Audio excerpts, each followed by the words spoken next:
You're listening to the ESO Network, your station for all things geek.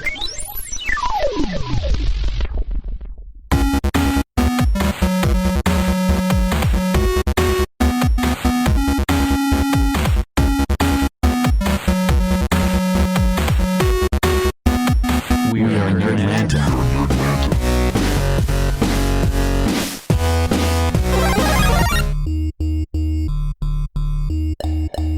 You are now listening to the NerdLanta podcast. Episodes are available on all podcast apps and on the ESO Network. Please visit us online at nerdlanta.com for more info.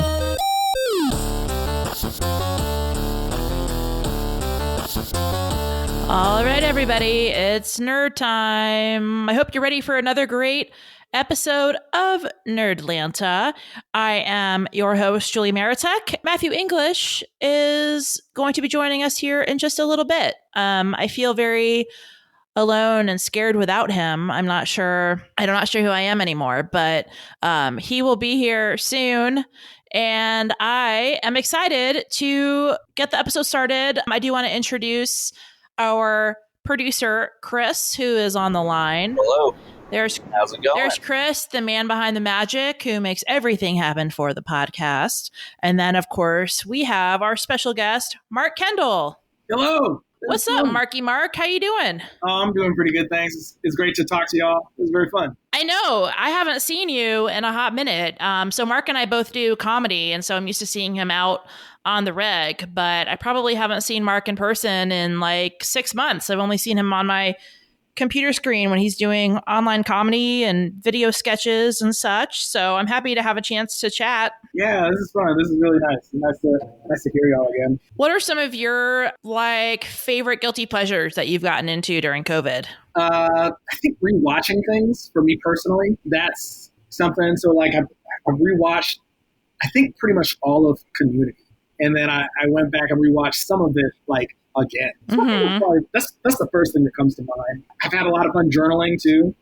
So that's been fun. And I like picturing you journaling. Are you sitting in a library room with cognac and a little moleskin journal? No, I just got those composition journals from school. I like those.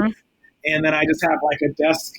And I sit at a desk and I enjoy doing journaling and things like that. That's been fun. That's cute. I love journaling too, but I have gotten out of the art of journaling, and I do really miss it. I have journals that go back 10, 15 years, and I don't know if the last couple of years I've just gotten a little lazy with it, but I do love doing it. Are you more of a thoughts and feelings journaler, or are you coming up with creative ideas? I'm more of a thoughts and feelings journaler, but I'm trying to get more comfortable with also using that time to scribble down thoughts and ideas. Mm-hmm. Totally. Mm-hmm. I totally get that. Do you have any food guilty pleasures that you've just turned to? It's interesting. I guess sometimes I've learned that I think my guilty pleasure food is soda, so I've been intentionally not trying to drink it during this time as much. I will still indulge sometimes, but yeah, cause, it's funny you asked that because today I was thinking about man, I should buy a 12-pack of Coca-Cola or something. Mm-hmm. That'd be very nice. So I might do that. I've gotten really into LaCroix and bubblies, those types of drinks. I never really liked them before, and they're still not my favorite. I still don't love the taste of bubbly water, tonic water, but I'm trying to get them to grow on me because I've been doing Weight Watchers and they're 0 points. So so is Coke Zero is 0 points. But for some reason in my head, I feel like a LaCroix is somehow better for you than a Coke Zero. So yes, Weight Watchers while in quarantine has been a lot of fun. Let me tell you, we are going to do a little bit of nerd news where I'm going to talk a little bit about some nerdy stuff going on in the news, and then you can just interact with me. Chris, do we have an intro for that? Nerd news, nerd news, it's nerd news time. Excellent.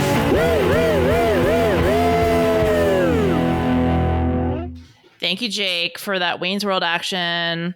I love a good throwback. Speaking of throwback, my nerd news tonight is actually on Jurassic Park, one of my all-time favorite movies. Are you a Jurassic Park fan, Mark? I am. I really like that movie a lot. Jurassic Park is one of those movies where I can think of two movies in my lifetime where at the time I was watching maybe three. Okay, I can think of three movies where when I was watching the movie at the time, it was so like mind blowing. The graphics and the special effects were so crazy for that time. And I mean, at the top of the list is Jurassic Park. Second on my list is Forrest Gump. And then third on my list is Titanic. And those are really like the three movies where I just remember being like, oh my God, like how did they do this? My Zoom background is actually Jurassic Park. So I have like a big T-Rex coming at my head, which clients really seem to enjoy. So as far as the nerd news goes, I'm not sure if you know, but they're going to be coming out with Jurassic World Dominion next year. And so they've started teasing a couple pictures of the set so that people can start, getting excited. And it looks like there's going to be a lot of callbacks to the original. I mean, first of all, a lot of the original cast is going to be in Dominion. Sam Neill, Laura Dern. They're also actually bringing back the guy, Dotson, who's not going to be played. Remember that scene where he's like, Dotson, we've got Dotson here. Yeah. Well, it's not going to be played by the same guy, but they're bringing back that character, which is kind of hello. Oh shit. Hello. Can you hear me? I can hear you. You can hear me? Okay. Awesome. Can you Sorry. guys hear me? Oh, hey. That's I where made it. Hi, Mark. I'm sorry I'm late. Oh, I'm so sorry I'm late, everybody. Oh my God. Hi, Matthew. I didn't know what to do without you. Oh my gosh. I'm so sorry. I was running late. It's okay. Time for nerd news. I've been listening along. Hi, Mark. Great to hear you. My other podcast half. So I was just talking about Jurassic Park. Yes. And good old JP. And I was talking about the new Jurassic Park World Dominion that's going to come out next year. And, the original cast is going to be part of it. You're going to have Sam Neill, Laura Dern, the Dotson character, not the actor, but the character is coming back. So there's been some cool social media posts and teasers. Like they teased Sam Neill's infamous hat, that everybody knows. And then they gave a little tip about where the new location is going to be, which was actually really interesting. So the original Jurassic Park takes place in Isla Nublar in what was just filmed in Hawaii. As many of you may know from the last Jurassic World, Isla Nublar is no longer. It was destroyed in a volcano. So you're like, well, where's the new Jurassic World going to be? Well, the answer is it's going to be in Isla Sorna, which is actually where the second Jurassic Park took place. So it's kind of funny. It's like you kind of forgot about that was a different island. I think people thought it was the same island as the original. Can I have a nerd confession? I have never seen Jurassic Park. What? Any of them? Oh, anything? My God. Jurassic Park? No, never seen. Okay, so my heart tie-in. That's what I need to know. My heart is broken, and we need to change this immediately. Movie night at Julie's. I'm in. Have you never seen it because you don't have an interest in it? Yeah. Or it's just kind of one of those movies that was sort of like in the periphery, but you're like, I'll get to it when I get to it. Yeah, I was just too young for I was too young for it like when it came out, and then it wasn't for my age. And then I was never a kid who was like into dinosaurs. Like I just never had an interest in seeing it. It's just something that I just didn't. Yeah, I've never done it. So yeah, I mean, I'm obviously a lesbian because I love dinosaurs. I didn't know that. This is news to me. I love dinosaurs. And it's funny. I was actually thinking about this last night. It's a little bit of a tangent. But when I was little, I was born in 1981. So when I was really little, Star Wars was like the big thing. And at the time, it was just so geared toward little boys, right? It was just so franchised. Like only boys, it felt like, could be into Star Wars. Like you never saw a girl with a lightsaber, or you never saw a girl with Star Wars toys. It was always the little boys.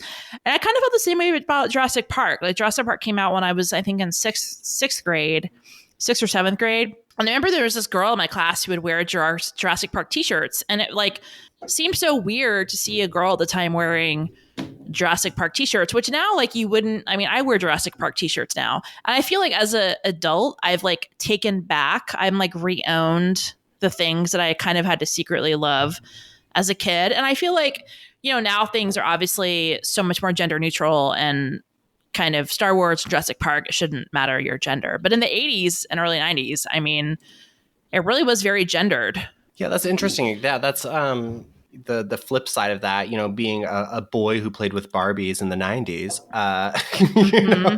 But of course I turned out gay. I think it was the Barbies. But we could do a whole gay root show just about the toys we played with as kids. We totally should. But yeah, but that's so interesting that you say that. Yeah, it's so many things that were gendered, and we've taken lots of steps to ungender them in a way, and I think, but you think back to like the rage people had when they were like, like Rey was going to be the lead of, the new Star Wars trilogy. It's like, they were like, a woman Jedi? No. I know. Oh my God. Blasphemy. And the flip side of that coin, when I don't know the name of the actor off the top of my head.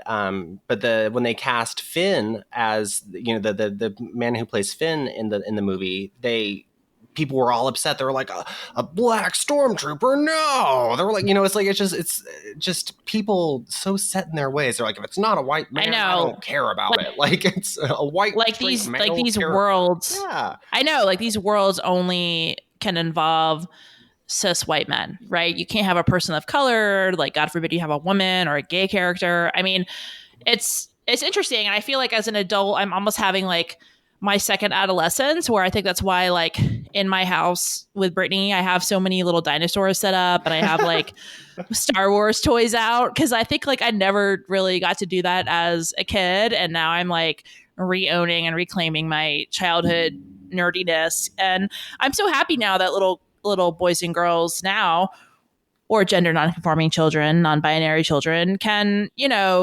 enjoy what they love. It doesn't have to be so gender specific. But that was my little tangent on Jurassic Park. That was really my nerd news, was to talk about the new Jurassic Park coming out next year and how it's taking place in Isla Sorna. And then obviously we got into a wonderful tangent about gender. Mark, anything that you wanted to do or see or play with as a child that felt inaccessible to you?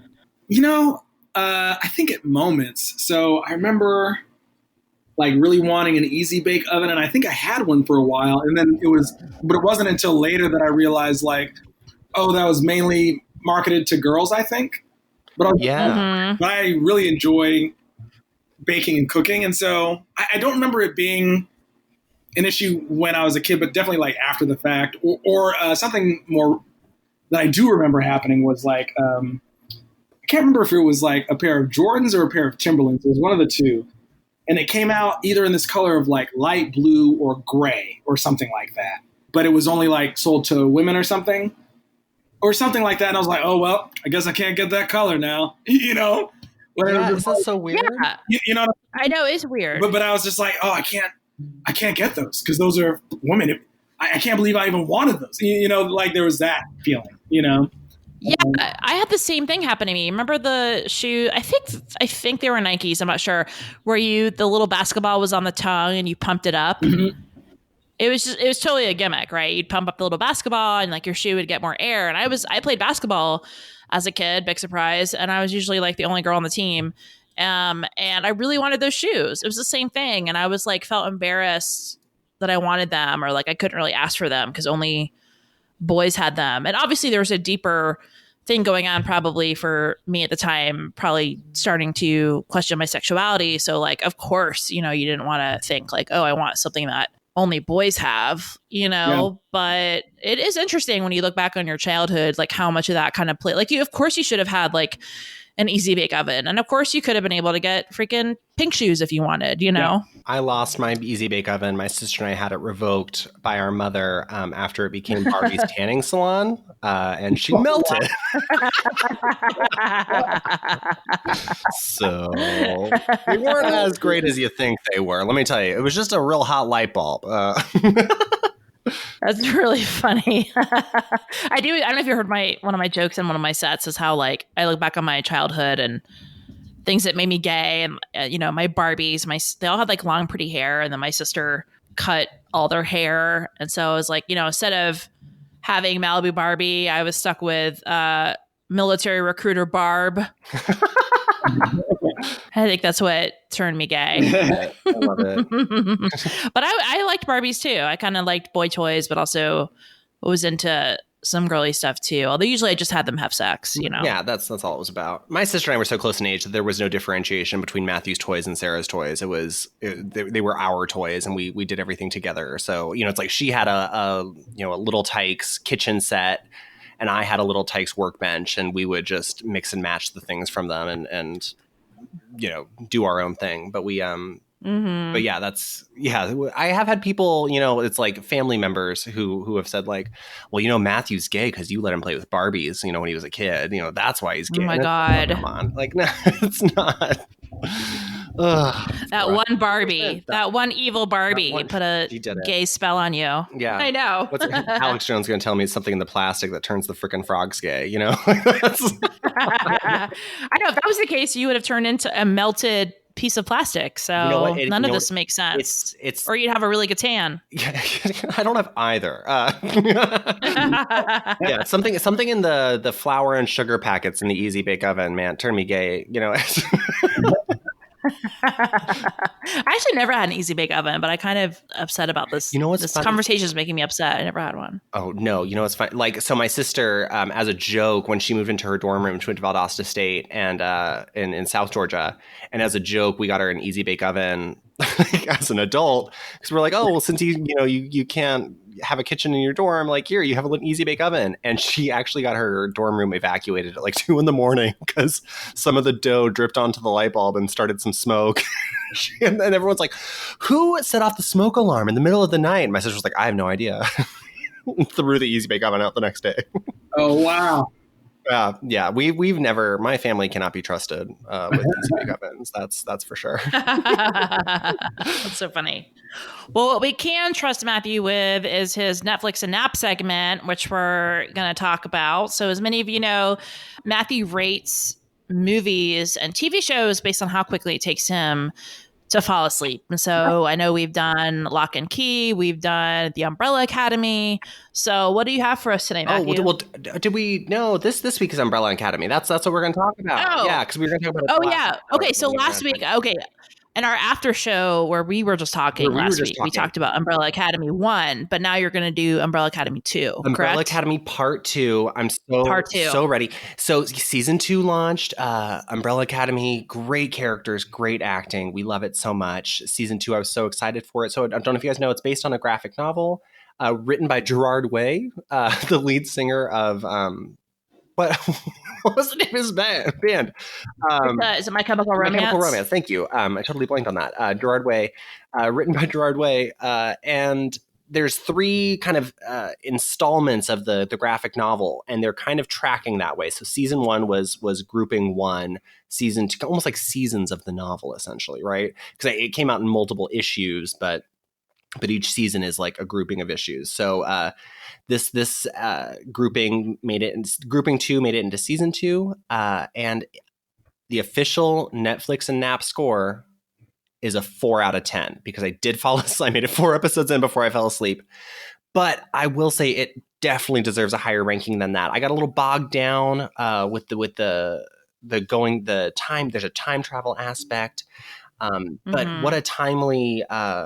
With everything that's happening with the Black Lives Matter movement, this was the perfect time for the season to drop because they go back to 1963 and one of the characters stages a sit-in at a diner in Dallas. So it's all happening kind of in and around the assassination of JFK. Overall, the season was phenomenal. Don't let my 4 out of 10. I have to stay true to my rating system. So I fell asleep on episode 4, but that's because I was really tired. But I got up the next morning first thing and binged the rest of the season. And I did the whole thing in 24 hours. So it was that good. Definitely watch season 2. Mark, have you watched Umbrella Academy at all? I watched the first season and really enjoyed it. Oh, well, I should be wary of any spoilers for you. I feel like I haven't given away anything. Oh, no, it's been great. It's got me excited to watch the second season. No, this has been great. Oh, yeah. No, it is phenomenal. And I can't stress enough how great the acting was, especially, and we talked about this in our little after show after last time, was the acting in season 2. everyone stepped up their game. I mean, people who were already great, but like and Ellen Page. I mean, how do you not love Ellen Page? I know. So I don't want to give away too many spoilers, but so as you can tell, last week when me and Chris and Matthew were talking after the show about Umbrella Academy 1, I was saying, that I really liked it, but my girlfriend didn't love it. Like, I don't even think she made it past episode 1. But I knew in order to watch season 2, I needed Brittany to get up to date, get caught up. So I made her rewatch season 1, and she actually really liked season 1 a lot more than she did. I mean, maybe she just, I think it's one of those shows where you kind of have to be a little bit in the mood to watch it, and it can, it is a little slow and dark at times, but she liked season 1 a lot. And then we blew through season 2. I mean, I just talked to you guys, a couple of days ago, and I've already watched all of season 2, partly in preparation for the segment, and also because I really liked it. I thought it was really well done, and I like that it went a little deeper into topics and characters than the first season. Yeah, absolutely. It takes the characters. The characters are really what, aside from the fact that it's, essentially a superhero story, which not everyone's into. I understand that. But the character work, even in season 1, was phenomenal. And you're right. And this was such an interesting test of like, how well do you know your characters as a writer?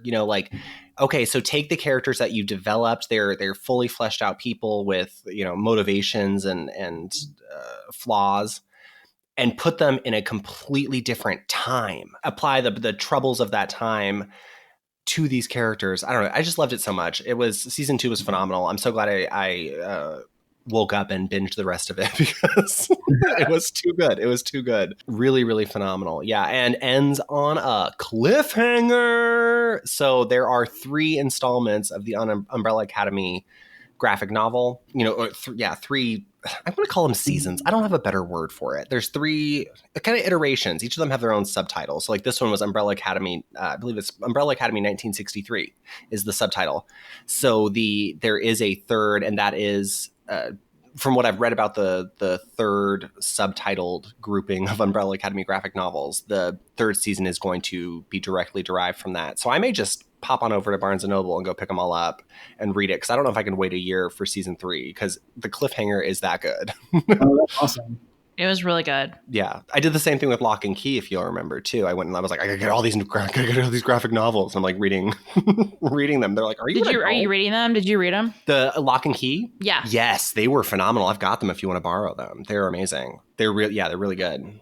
And different than the kind of the cliffhanger that Lock and Key ends on, or the kind of the big moment in the final episode of Lock and Key is actually like there's 6 issues, I believe, of Lock and Key, 6 or 7. It happens in the first one. So it was interesting how they kind of flipped the story on its head for Netflix. And you understand why, because every episode needs to kind of end for a bingeable show, everything needs to end on a cliffhanger to keep you watching. So it made sense. But yeah, it's the very, very good graphic novel series. I finally got to apply the skills I learned. I took a comic book analysis class in college because I have an English degree that I'm not using. That was one of my electives. It was really fun. I got to apply all those skills. So that was exciting. Well, very cool. So that's my Netflix and nap. Officially a 4 out of 10, but honestly, it deserves, I would say, a 9 out of 10. It deserves a 9 out of 10. I should have been able to power through 9 episodes, but I was just too tired. I'm sorry, guys. I feel like I let everyone down. Yeah, there's your sleep rating, but then there's also just the show rating in general. Rating, yeah. Right. Yeah. I dig it. What shows have you been gotten really into during quarantine, Mark? So I've rewatched pretty much all of Community, and now I've been going through My Hero Academia, and I've really enjoyed that so far. What else have I been watching? I watched The Lobster, which I realize isn't a show, but I watched The Lobster for the first time. I started that, and then I think I waited more than 48 hours to finish it, so I lost my rental. Is it worth going back and like finishing the movie? I'd say if you enjoyed what you were watching, it continues that level of quality throughout. But I mean, but then I would also say, like, if that wasn't really like your cup of tea, it's only going to keep becoming more of the type of movie that it already is, Yeah, I get that. Yeah. I've thought about it since then, though. So the fact that I've thought about it a couple times since I rented it probably a year ago. So I feel like if I've thought about it, then maybe I should like go back and watch it. If you liked what you saw, I mean, I think it continues to escalate and to grow in interesting ways. I love it. Well, and I think it's on Netflix now, right? So you don't have to rent it again, Julie. You can just watch it. I know. I don't have to worry about my 48-hour window. I'm just looking at these. So side note, you can edit this out. Are we doing trivia? Yeah, I believe Monse's on the line. I see someone named Starbucks. That's got to be Monse. And now it's time for something new that we're trying, and we've got the perfect first contestant for Nerd Trivia. We gave her a shout out a few episodes ago. She is proclaimed to be our biggest fan, and she's my favorite coworker, Monse from Starbucks. Monse, how's it going? Hi, good. I'm like sitting cozy in my bed. I'm ready. You're ready. That's the key to trivia, is to be comfy for it. That's why people do so bad on Jeopardy, is because they have to stand up. I know. It's like, it ties in with the Netflix and nap. You're like, I want a Netflix and nap. I want a trivia and rest. Monse and I talked about Umbrella Academy today at work, so we already debriefed on it. Did you like it? Oh my god, yeah, I loved it. Monse, did you cry? Absolutely, I'll cry at anything. I'm so emotional. Well, hopefully Nerd Trivia doesn't make you cry. Are you ready? Okay, I hope so. I feel like I'm gonna disappoint everyone. No, never. No, you're ready. You had a NerdLanta t-shirt on. Like, you're already our champion. It powered me up. I feel it. I know. I feel like I told Matthew, I feel like I want to give you a hug. I want to be like, screw COVID. I know. You're like a fan, and I'm so excited to talk to a fan. I know. I was like, we can like discreetly hug. Like, no one needs to see. Right. We could. Like, no one will judge us. All right. Keep it on the DL, Exactly. A DL hug. We won't gram it. We won't TikTok it. Monse, are you ready? Yes. I'll start. We're going to rapid fire questions at you. Julie and I are. What is the name of the fictional town where Stranger Things is set? Hawkins. Hawkins, Indiana is correct. 1 point for Monse. What day is Star Wars Day? May 4th. Boom. 2 points for Monse. Question 3. What modern day item made a cameo in the final season of Game of Thrones? Ooh, I'm going to have to phone a friend for this one. Can I give you a hint? Mark, do you remember this? Can I give you a hint? I don't, because I don't watch Game. My parents are really into it, but I'm like, it's not really like. I'm not sure. And you said phone a friend. Does that mean you want me to give you a thought? If you have anything, I'll take it. It may have been a cup of Starbucks coffee. I don't know if it was Starbucks per se, but like someone's cup of coffee or a cup of tea from the crew or the actors, I think, showed up. Yeah, I remember reading about that. That's right. That might be it. Oh, yay. It was a Starbucks. It was your name on a cup of coffee. It was your name on a cup. Oh my God. I'm famous now. Okay. Okay. Who sings the song Say So that's behind the popular TikTok dance? Doja Cat. Awesome. Hooray! What did the Mandalorian fans name the child in the Disney Plus series, The Mandalorian? The baby Yoda. Mm-hmm. Yeah. I'm obsessed with and you're killing it.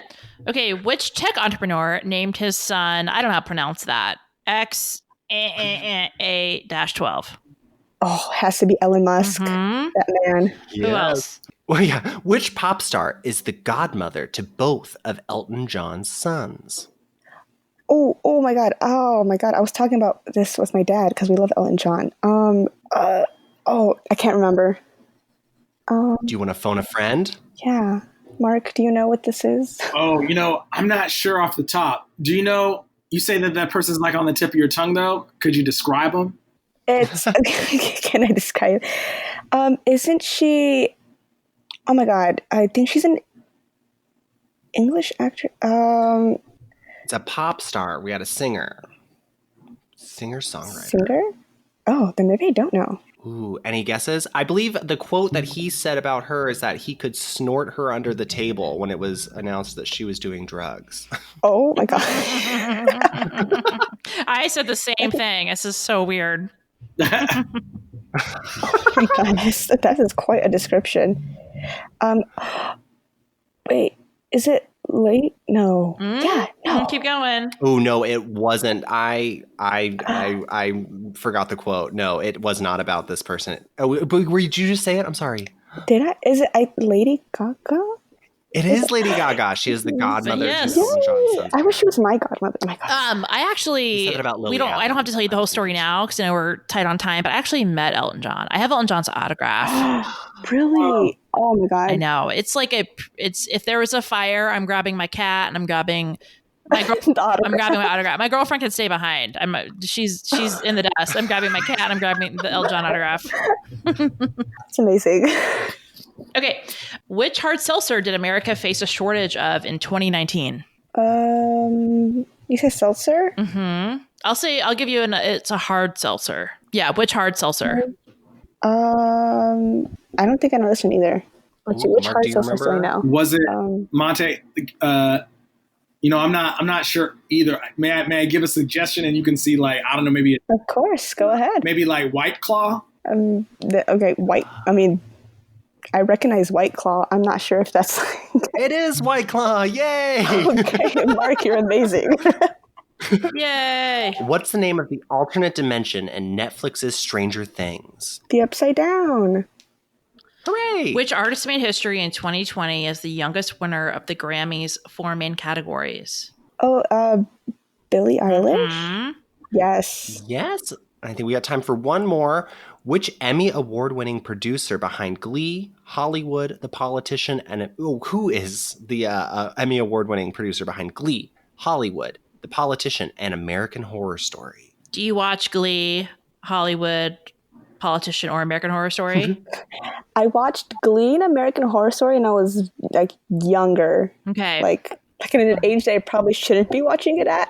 So I don't remember a lot. That's really funny because I got my introduction to this producer at an age I was too young for as well with Nip Tuck. Oh, wow. That's Yeah, old. I That's was way too young back. for that when I watched that. That was like his first. I like that you're like, I haven't watched Jurassic Remember? Park, but I watched Nip Tuck. I can't. Stop judging me. But no, I don't All right. think I know. Do you know his name though, Monse, the creator of all these great shows? No. Monte, may I give you a suggestion and then if you want one, Yeah, of course. Go ahead. perhaps maybe Ryan Murphy. Let's go with Ryan Murphy. Ding, ding, ding, ding, ding. Yes. Yay. Monse, 10 for 10. Right. You guys were a great team. I mean, with Mark's help, of course. Oh, that was all Monte. Yes. You flatter me. That was fun. Look, Art, that was, I love trivia. Monse, you did me right. You did Starbucks right. Oh my God. I Thank really you. appreciate you. I should be like the new, like just throw the siren out and just put my face on like every Starbucks. So face of Starbucks. And then the next time a PA on the set of an HBO show makes a mistake, everyone will see your face. Well, okay. Well, thank you so much, Monse. And now we're going to take a quick break for some promos. And when we come back, we'll have our interview with Mark Kendall. Welcome to the Double Feature Picture Show. What do you want to see? Well, I want to see something really good and something really bad. Like maybe Total Recall and Junior? Sure. Or The Rocketeer and Country Bears? Absolutely. Maybe even Dogma and Yoga Hoses? I mean, of course. Who programs such cinematic excellence and hot garbage together? Why, only the Double-Edged Double Bill, my good man. Available on the ESO Network and wherever you get podcasts. I'm Drew Leiter. And I'm Cletus Jacobs. And we're here on the station surviving the coronavirus. Since you guys are probably quarantined there down on Earth, we'll let you know we got DC news, comics, television shows we're going to be talking about every week. Come join us every week on the Earth Station DCU podcast here on the ESO Network.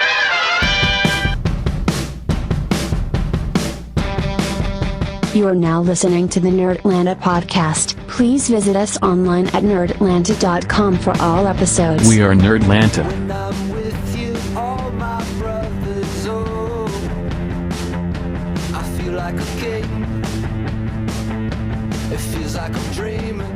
Yay, we're back. So y'all have obviously got to know Mark a little bit during our podcast, and now we get him all to ourselves. Yay. How lucky are we? Hi, Mark. Hey. I love you so much, Mark. Mark is hands down one of the funniest people I know. And Mons and I worked together today, and I was telling her, because she is our biggest fan, I was like, we have the best guest on tonight. There's a handful of people I've met in the time I've done comedy and just stuff in and around the entertainment industry. And there's a handful of people where I'm like, they're going to be famous someday. Everyone's going to know their name. And because they are good at what they do, they're hardworking. And that's Mark. And Mark's actually a triple threat in that regard, because he's also one of the kindest people I've ever met in and around comedy. You are just a phenomenal human, and I love you so much. I'm obsessed with you. Thank you so much. I'm always excited to see you out. Oh, that's super nice. Thank you. I really appreciate that. It's very true. I mean, there are a few people that I met when I first started comedy that really stand out. It's just genuinely nice people. I mean, I think when you first start doing comedy, it's really intimidating in Atlanta. You don't really know anybody, and you're worried about, like, am I funny? Or, it's a very intimidating space. But actually, the both of you, Matthew and Mark, like, when I first met you guys, when I started comedy, you were so welcoming and so nice and encouraging. And, I feel like I don't ever forget that. So it's, I probably never tell you guys that enough, but it does stand out to me, just being really genuine and, not competitive, but just, nice and welcoming. And I had Mark on my Cats and Laugh show when we were doing my show at Java Cats, and that was super fun. And I've just, loved having you in the scene.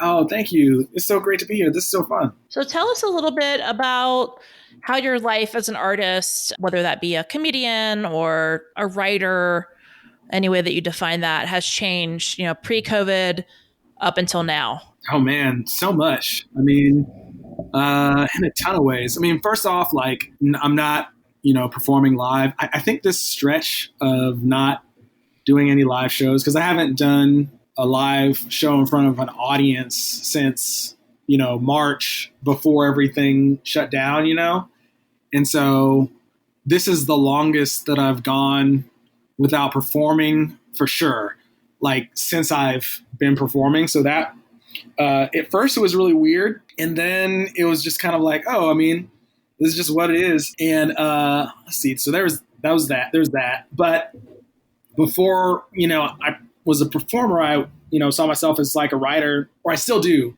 But it's just like I started performing because I had an interest in writing comedy. And so it's been nice to reconnect with that more, like being stuck indoors and having to write on a laptop.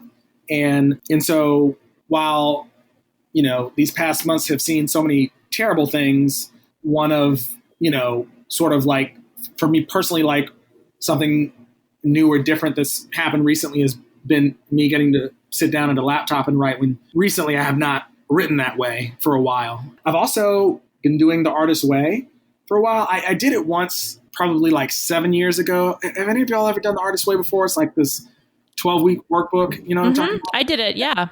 Yeah, so like I did it 7 years ago, and I thought it was really nice, or not really nice. I thought it was really helpful, really productive. And so I'm wrapping it up again for the second time now. And it's just a really great way to like reflect and think about like your priorities as a creative person. And it also has like some really good lessons about how to look at the creative process. And so going through that the second time has been at least as informative and transformative as it was the first time. And I also got to shout out Bill Worley, who has been someone that I've been making videos with more recently. And he's someone that's so talented because he comes from the improv community as well. But he's also just like this phenomenal director, cinematographer, editor, sound designer, just like he does everything. And so he and I have linked up, safely during this quarantine, and we shoot stuff together where it's just he and I, and we can do stuff safely. And so that's been a super fun creative partnership. Yeah, I think that's pretty much it. I think those are like the main big changes that have come about during this time. And something that's really rare about you that I've always admired is that you can do stand-up really well, and you can also do improv really well. And even your stand-up is somewhat improv. When I've seen you, at least that's how it comes off, with some of your characters. For our audience members and our listeners who are maybe new and interested in the comedy scene, what are What are the biggest differences for you in doing stand-up versus doing improv? And do you combine the two? Yeah, that's a great question. I guess, I think the main difference, and this may be cliche, I don't know if it is, but when you're performing improv, or if you're doing an improv show, at least if you've done your job properly, the audience knows that you're making it up. And so that's like a very different set of expectations. I think you're a little bit more protected when you do improv in that way, to experiment, or, it's just a little different. Meaning the audience because the audience knows that you're making things up. I've found that more often than not, the audience is scared for you, and that's why they won't laugh, as opposed to in stand-up, they know that you've prepared this stuff, and a lot of times maybe the only stand-up they've seen is like the excellent specials that are on Netflix, So instead, it's more of like when people kind of compare it to like they use terminology in stand-up that kind of compares it to more like a fight. So you're battling for legitimacy with the audience to give you, I don't know, like the benefit of the doubt, or to give you credibility for you to talk about certain things. So I think the main difference for me is just kind of the relationship with the audience, kind of. And so you may not, so if you're doing stand-up and you start to riff, for example, you start to improvise, the audience may not really know where the improv starts and ends. And so you kind of, at least in my experience, and I don't know, there are other people that have much better like improv skills on a stand-up stage than me. But like, I guess what I personally have found in the times that I go like quote unquote off script in stand-up, it is more helpful when either I'm able to project some sort of confidence on stage, or I've been able to build up some sort of rapport with the audience. So if I go down a weird tangent where I genuinely don't know where it's going, I know that they're still with me. Whereas you don't really have to earn that as much in improv. Mm-hmm. I don't know. It's hard to say. Does that sound? I know both of y'all do improv as well. So I don't know. Does that make sense? Is that what y'all have found, or found something different? Or? Yeah, I find that an improv audience gives you a lot more grace, right? It's because you're right. They do understand that it's being made, and they almost want you to fail at improv a little bit because it proves its authenticity. Because if it was funny through and through every time, I feel like that kind of takes away from the legitimacy that it's all made up on the spot. You know what I mean? Almost like purposely showing them like, oh yeah, no, there was no rehearsal of this beforehand. You kind of need that disconnect sometimes. Or, just like watching another player on stage in improv, watching someone flounder a bit when they get like some sort of premise they weren't expecting, or watching the surprise or shock on their face proves it to the audience. It's so funny. When I had done stand-up for 4 or 5 years before I took an improv class, and I was very scared of improv. And I want to hear your opinion on this. Here, I was so nervous. When you get into stand-up, you accept that you're going to bomb sometimes. It just happens. And it's gotten to the point where it's not scary anymore. It's like, yep, I had a bad night. I bombed, whatever.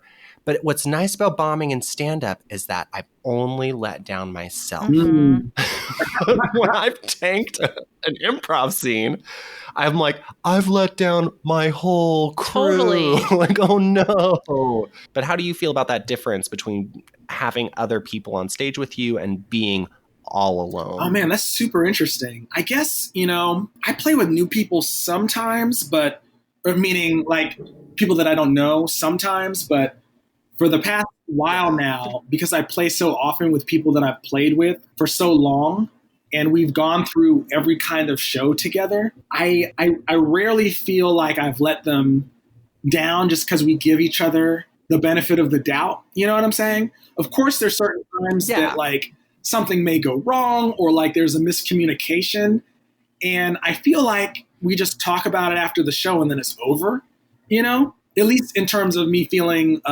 any responsibility towards explaining myself to them, if that makes sense. I guess, I have not really had those feelings about letting someone down, or those feelings about improv in a while. But it's so interesting that you say that, though, because I feel like less secure as a stand-up sometimes. So if I bomb on a show or wherever, I feel like I let down like the host or whoever booked me, or whoever maybe came to see me. You know what I'm saying? Like, I still take that seriously. Like, that's something that I'm still trying to learn how to let go of, because I feel like it hurts my performance. You know, like when I'm going into it like, oh man, okay, don't bomb or something like that. For me, I'm like, because I go into shows feeling that like, oh man, this person was really nice to put you on the show. Like, go out and really earn your spot or whatever. And I feel like while it's always great to do your best, I saw some of the stand-ups that I really admire that I've been watching. They're also doing their best, but it's like they're not as concerned about losing the audience for a bit if it means that they are ultimately getting to talk about what they want to talk about. And there's like this confidence that they know that they can get them back, you know? Whereas I feel like sometimes this insecurity of like, if I lose them for a bit, I don't want to have to try to get them back. I want to have them for the whole time. But as far as like having arcs and peaks and valleys to your set, that may not really always be the way to do it.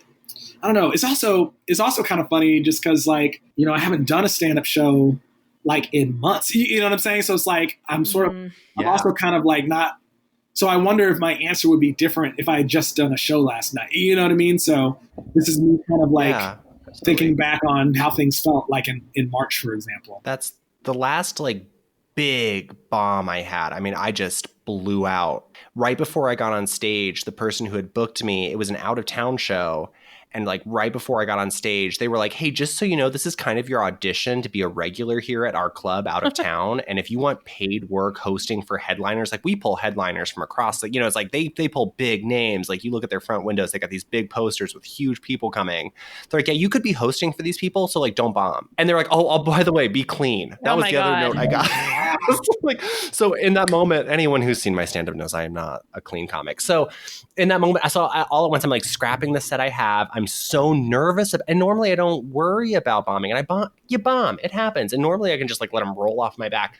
But oh my gosh, I was kicking myself the whole drive home. I had road tripped there, driven like 6 hours. Oh God, it was so bad. And I fell hard. And it was like an 8-minute set. And about 6 minutes into it, I was like, there's no winning. I'm back. So you know what I'm going to do? I was like, I've already lost my opportunity to work at this club. I was like, so I'm just going to have fun with it. For the last 2 minutes, I'm going to do the dirtiest, raunchiest, the jokes I enjoy telling because they make me laugh still. And you know what, in those last 2 minutes, I did well. Yeah. I did. I was like, I should have just been dirty and been honest to myself the whole time. But I totally feel that. Yeah. Because you got this like, oh, I don't want to let the host down. And especially when they start like dangling right in front of you, like, this means more work. This means paid work. This means connections, opportunities, networking. Like, that's when I bomb, is when you start thinking about that kind of stuff. Yeah. It really does. I've done stand up now for 6 years and it still weighs on me. You know, I'm by no means a pro. Yeah.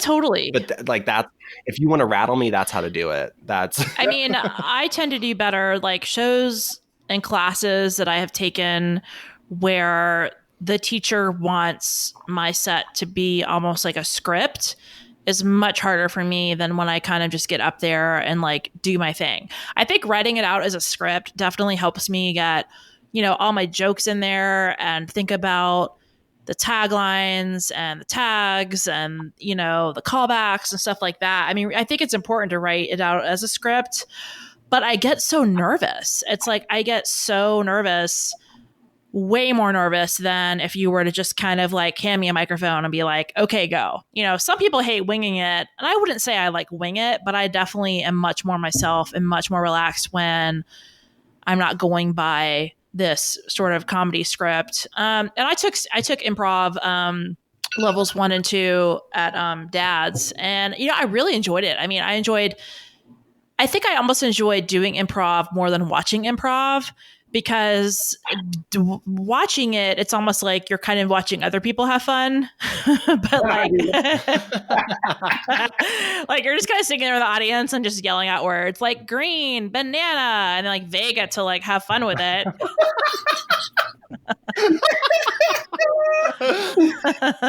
And then you just sit there and you're like, oh, I'm just gonna drink my Coke. But I like doing improv because, yeah, it's a great way to get out of your head. And exactly like you said, like when I bombed at improv, I felt worse because exactly I let my whole team down, but I also had an entire team to pick me up. When I bomb at stand up, I only fail myself, but there's no one else there to like pick you up, you know? Yeah. It's definitely interesting. I was, in preparation for this, I grabbed I knew somewhere in one of my joke books, we were booked on a show together one night, and I'm always mesmerized by your stand-up. Mm-hmm. You just blow me away every time I'm rolling on the floor when you're performing. It makes me mad because I know I've done it longer than you, and and it makes me so mad that you're so good so fast.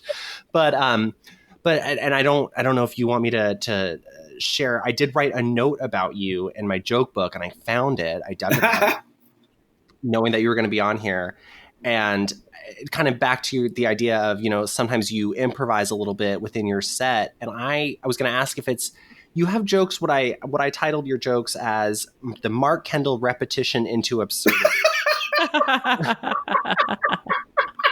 Here's the note I wrote. Past the point of uncomfortable, increasing in numbers of repetition to set expectations until the highest number. Escalation pattern is as follows: from the real to the improbable to the impossible to the abstract. Wow. That is, I was like, this is the formula. This is it. This is Mark's. I was like, but I'm just so. I think about the peach tree. Your peach tree. Joke. Yeah. Is that one that you would say is more improvised, or it's hard to tell. It's like I've seen you perform multiple times, and obviously we do the same jokes at every show, and I just didn't know if you improvise that joke every night, or if you are just it's hard to tell the difference between like you testing out different variations of things, because I've got a couple jokes where I've written 20 punchlines to the same joke, and I do 5 open mics in a week, and I do a different punchline at every show, and then over time I've settled on like this one consistently gets the most laughs.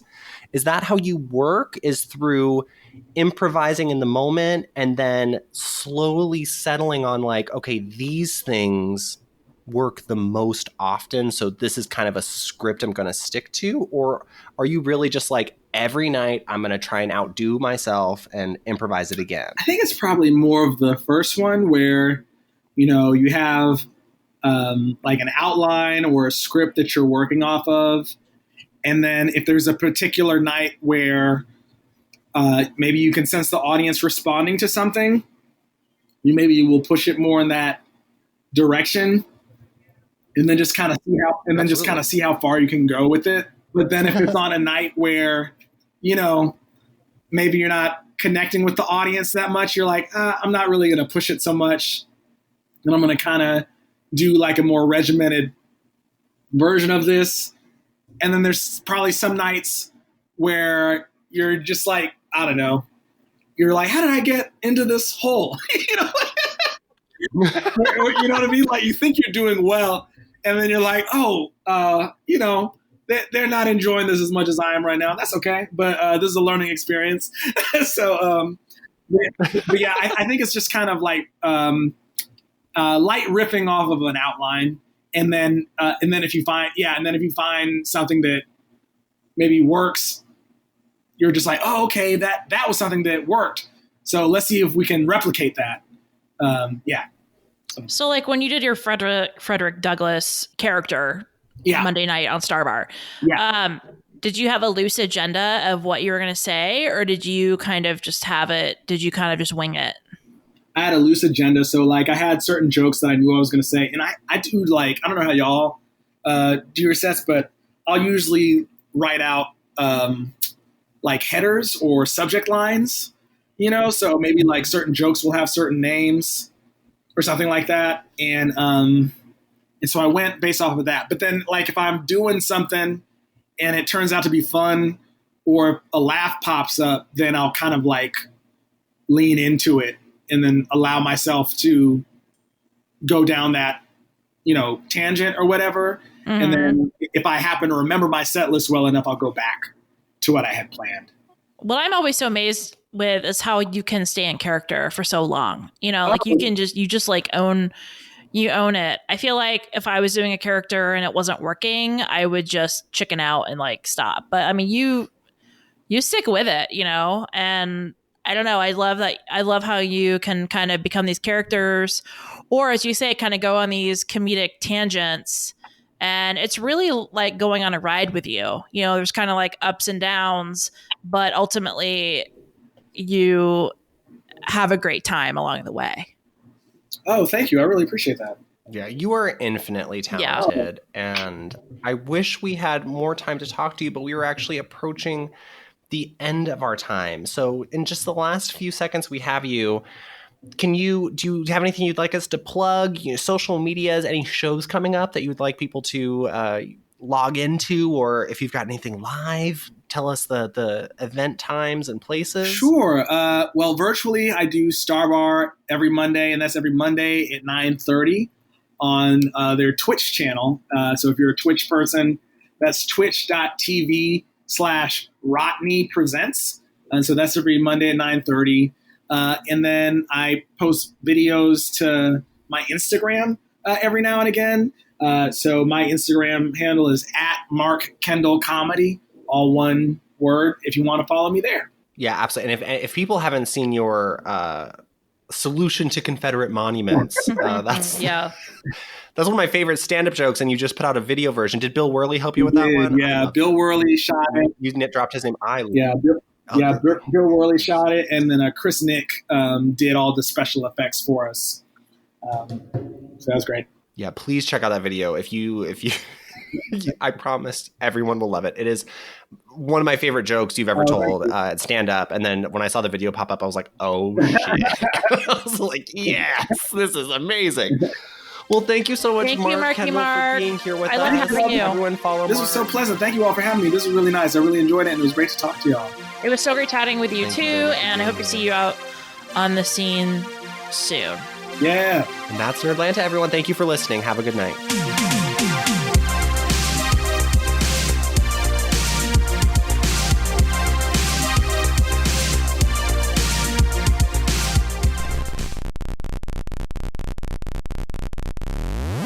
That's one small step for man, one giant leap for mankind. This has been a broadcast of the ESO Network. Be part of the crew and help support our shows by donating to our ESO Patreon or by shopping through Amazon.com or the TeePublic store, which can all be found at www.esonetwork.com. The ESO Network, your station for all things geek.